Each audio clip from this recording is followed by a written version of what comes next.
Applying to college, applying for college scholarships can be a stressful situation for many people, especially when you have to take the SAT or the ACT. Well, in this video, I'm going to talk about the differences between the ACT and the SAT and hopefully give you some information on which one you should take. Welcome to the Kantis Simmons Show.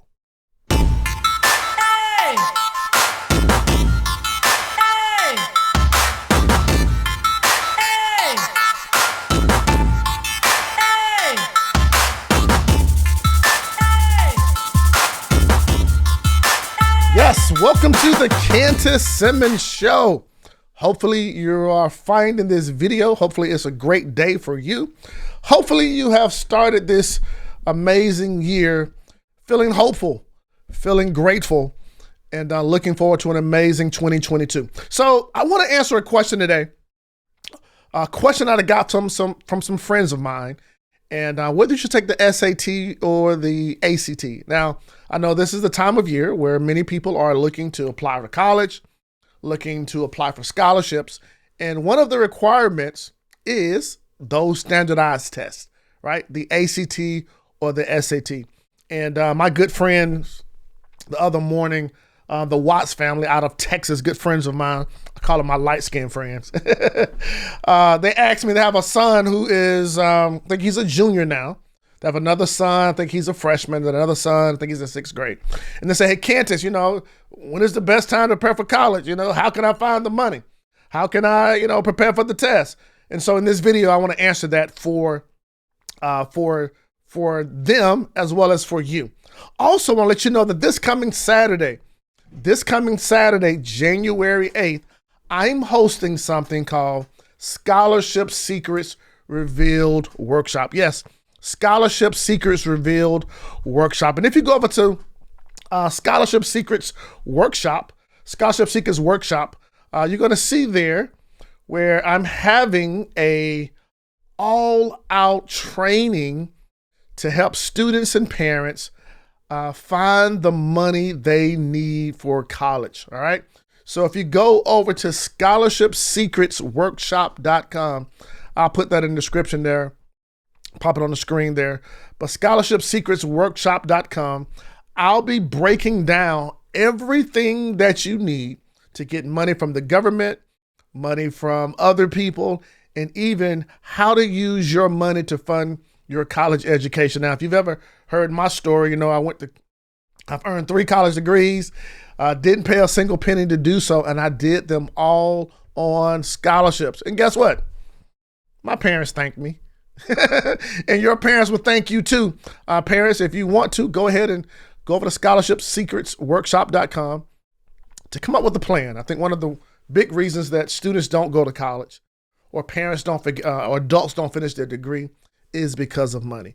All right, so just go to scholarshipsecretsworkshop.com, scholarshipsecretsworkshop.com, and get access to that training. I'll be breaking down probably 4+ hours from beginning to end, walking you and helping you through the process so you can have all the money you need for college. All right, so let's jump into it.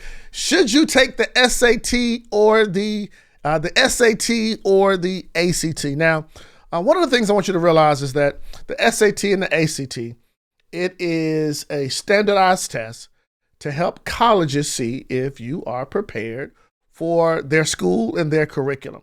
Now, whether you take the SAT or the ACT, it's dependent on the school's preference. Yeah, it's dependent on the school's preference. So the first thing I encourage you to do is to research the school and figure out what they want. Yeah, go to the school's website, call the admissions department, find out what it is they want, whether it's the SAT or the ACT. Now, in some cases, they can, accept both. Some schools may lean over to the ACT, some may lean to the SAT. But number one, I want you to do your research. All right. Number two, let me go ahead and show you and pull up this chart. Let me show you this chart of the difference between the SAT and the ACT. All right. So with the SAT, it composes of 4 different sections: reading, writing and language English, math, math again. Okay? Reading, writing, math. Now, one of the cool things about the SAT, it has 2 areas of math. All right? So one section of math, hey, you can use a calculator to, work through the problems. And then the other section of math, hey, you have to fill in the blanks, read a problem, answer the problem based on what's given there. All right. So listen, if you are great at math, I highly recommend taking the SAT. Okay. Now, where the ACT is concerned, there are 4 sections again: reading, writing, math, and science. Now, think about this for a second. Like if you are great at science, if you want to go into a science field and you already know that you really like science, then I would highly recommend taking the ACT. Now, you notice that with the math section of the ACT, hey, you can use a calculator, right? It's all multiple choice. And basically now you can take the time to work through the problem and use your calculator, but still be able to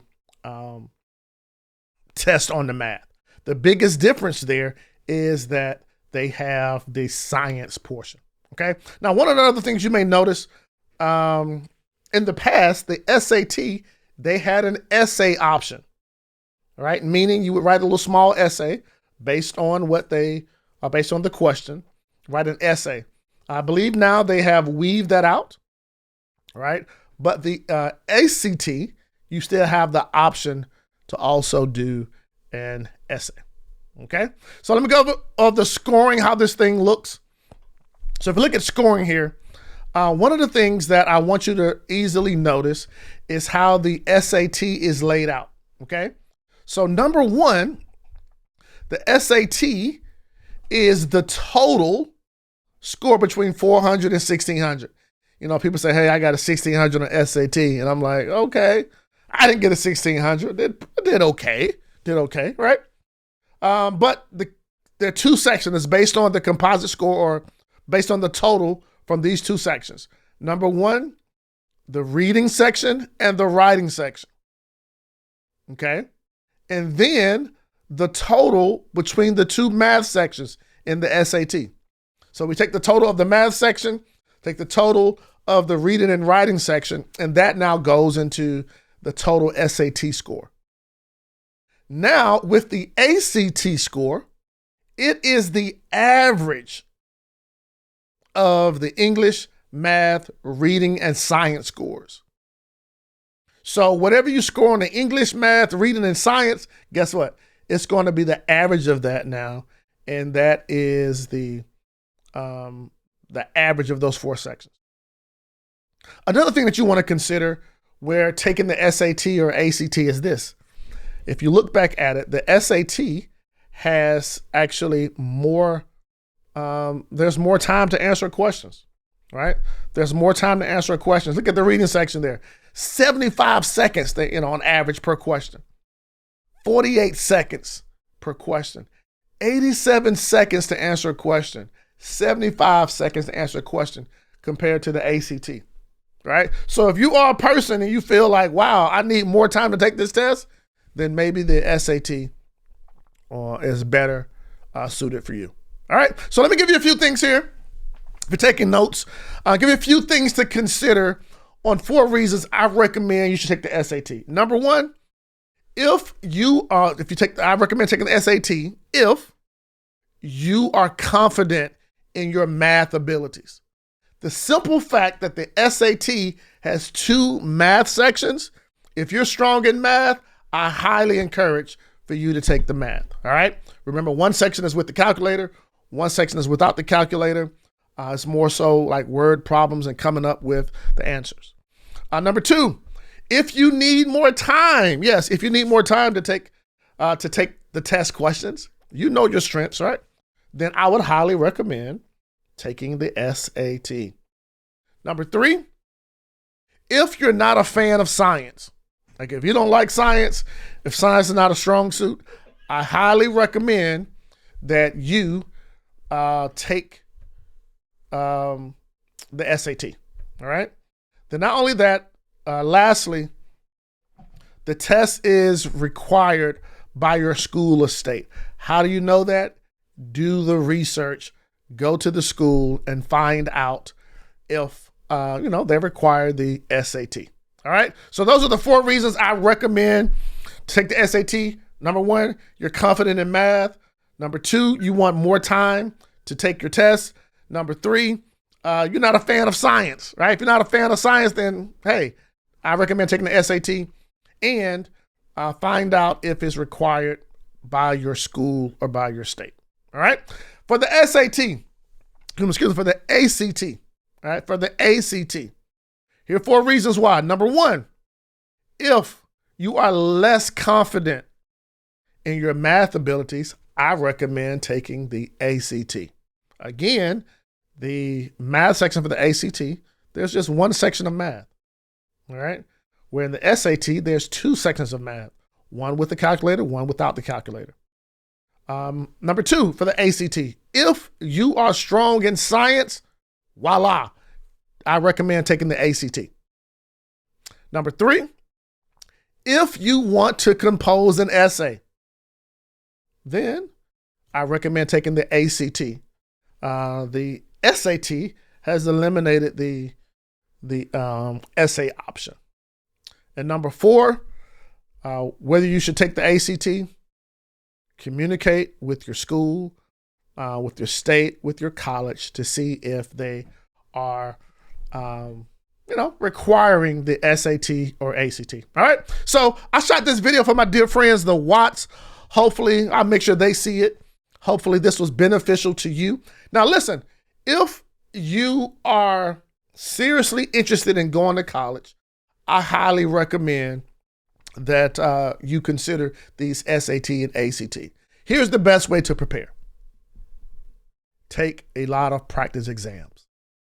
Yeah, take some practice exams. The best way to prepare for taking the test is by taking tests. Yes, the best way to prepare for taking tests is by taking tests. Think, for example, right? When you wanted to learn how to drive a car, you practice learning to take the driver's license test by driving the car.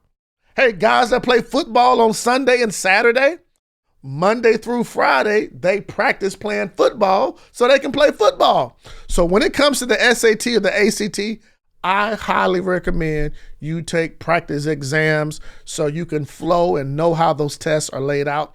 And when it's time for the real game, you will be highly prepared. All right. Also, while you're here, I want to recommend that, hey, this coming weekend, depending on when you're watching this, I'm hosting a 4+ hour workshop called Scholarship Secrets Revealed. If you go to scholarshipsecretsworkshop.com, we're going down Saturday, January 8th at 9:00 a.m. Eastern. And I'm going to break down and show you all the things that's needed to fund the big college tuition bill, talking about the government's money and other people's money and your money. I'm going to talk about how to maximize your financial aid return. I'm going to even spend some time showing you how to apply for scholarships, how to locate scholarships, and how to land those college scholarships. So based on when you're watching this video, go over to scholarshipsecretsworkshop.com, scholarshipsecretsworkshop.com, or click the link down below. All right. I'm Kantis Simmons, the coolest guy with 7.25 fingers. Hey, thank you so much for watching this video. Now listen, don't be so greedy. Don't be so stingy. If you know somebody who could use this video, hey, share this video with them. And if there's any way that I could benefit you, whether it's personally or coming to your school to speak, hey, simply go over to KantisSimmons.com. All right? Remember this, only one game in life counts, and that's your A game. I'll talk to you soon. Bye-bye.